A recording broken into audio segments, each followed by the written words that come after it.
Hey guys, welcome back to the channel here. My name is J.A. Myberg. I'm a sports physiotherapist and a strength and conditioning coach.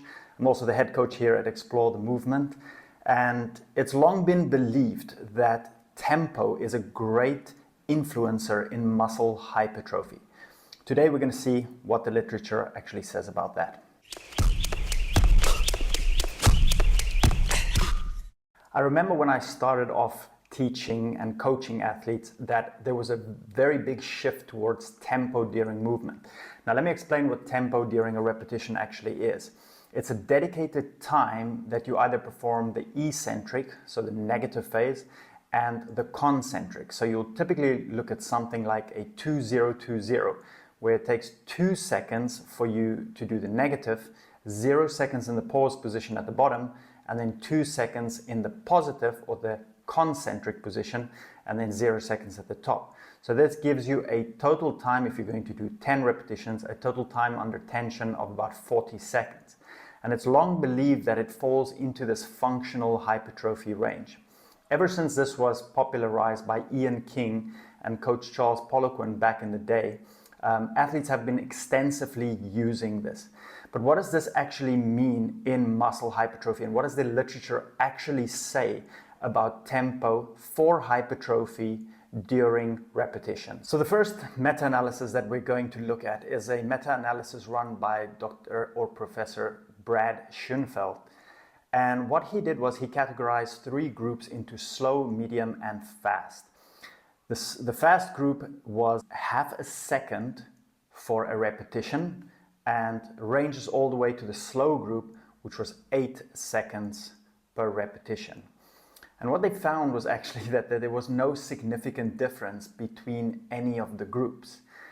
But they did seem to see that after 8 seconds, there is a downward slope in the curve, which could indicate that anywhere up to 8 seconds per repetition is kind of like optimal outcome for it. The next study or review we're going to look at is by Michael Wilk. And they looked at something very similar as Brad Schoenfeld about the rep range duration time under tension per rep range. And what they found was very similar results. They did, however, indicate in the paper that they typically want the eccentric phase to be a little bit shorter than the concentric phase. So looking at those 2 papers, we can kind of make the conclusion from first Brad Schoenfeld reviewing a meta-analysis from 8 papers, and then Wilk on the second one investigating the same topic. We can say that anywhere from 2 to 8 seconds a repetition should last, being a little bit slower on that eccentric than the concentric for muscle hypertrophy. But this doesn't mean it's written in stone. Hear me out. So when you are an athlete for strength, this is going to change tremendously, where we know force production is going to be velocity of the bar moving or velocity of the resisted part moving. So the implication becomes very important for what you're training at. Tempo is also not just thrown out the window due to a study showing that very slow tempos does not help. We have things that we look at like tendon health, and we know that very slow strength eccentrics can possibly help tendons or tendinopathies.